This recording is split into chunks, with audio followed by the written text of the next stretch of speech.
किसी तीर्थ में बैठकर आप भगवान शंकर का अनुमोदन कर कर कुछ आहुतियां शिव के नाम की जब देते हैं, वहां जो भस्म तैयार होती है, वो भस्म कैंसर का जो मरीज होता है महाराज, उस मरीज को 12 तिलक जो लगाए जाते हैं, उस तिलक से कैंसर रोग से निजात मिलती है, निवारण होता है। उसका स्मरण मात्र 12 तिलक ही मूल है।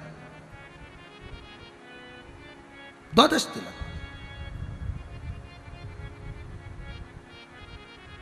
ये भस्म साधारण का महाराज 3 जगह पर भस्म को जरूर लगाएं। भगवान विष्णु देव ऋषि नारद से कह रहा है 3 जगह।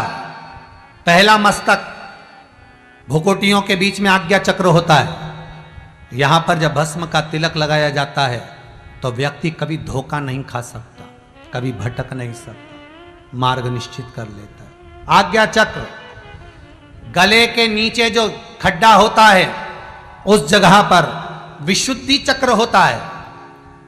शिव महापुराण की कथा करिए, यहां विशुद्धि चक्र है। शरीर को फाड़ोगे तो कोई चक्र नहीं मिलना, पर केंद्र बिंदु विशुद्धि चक्र का होता है।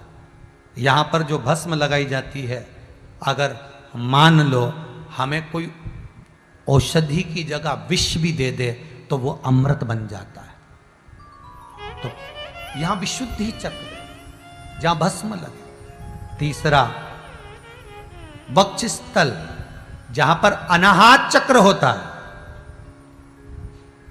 यह चक्र कैसा चक्र है? अगर कोई व्यक्ति आपसे नफरत करता है, कोई व्यक्ति आपके लिए अपशब्द कहता है, कोई व्यक्ति आपसे नफरत करता है, अनाहत चक्र पर त्रिपुंड लगाकर, अनाहत चक्र पर भस्म रमाकर अगर आप उससे 2 या 3 बार मिल लीजिए, कितना भी विरोधी होगा वो आपके पक्ष में आ जाएगा। पर भस्म कहां की होना चाहिए? किसी तीर्थ में जो आपने आहुतियां दी, यज्ञ करा, उसकी भस्म। अनाहत चक्र 3 चक्र हैं, आज्ञा चक्र, विशुद्धि चक्र, अनाहत चक्र।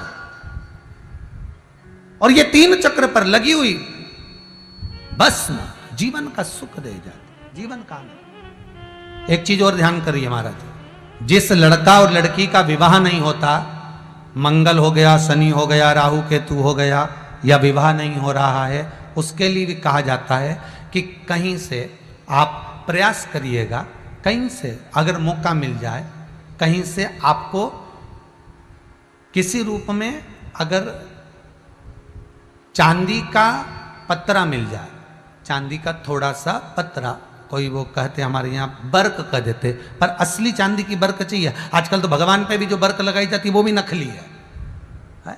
असली चांदी की बर्क, उसको जलाकर उसकी जो भस्म तैयार करी जाती है, चांदी भस्म जो तैयार करी जाती है, उस भस्म से लड़का हो लड़की हो जिसका विवाह नहीं हो रहा हो, उसके हाथ में वो भस्म लगवाकर और बीच में हल्दी की एक बिंदी लगाकर शंकर के शिवलिंग का लेपन करा दिया जाए महाराज। प्रदोष के दिन किसी भी प्रदोष में आप उसका लेपन करा दीजिए। 3 से 3.5 महीना रुकिए, 3.5 महीने के अंदर उसका विवाह संबंध पक्का हो जाएगा। भले मंगल हो, राहु हो, केतु हो, शनि हो, कुछ भी, उस भस्म का ये प्रमाण। कई लोग भस्म को भभूति भी कहते हैं, वो भभूति अलग हो गई, वो भभूति हो गई जादू टोना वाली भभूति, ये तो वो भभूति अलग हो गई, उसका कोई यहाँ वो उसका प्रमाण का अलग, परंतु यहाँ भस्म का प्रमाण, यहाँ भभूति का प्रमाण शिव कथा में नहीं है। शिव कथा में जो प्रमाण है वो भस्म का, यहाँ भभूति किसी को छू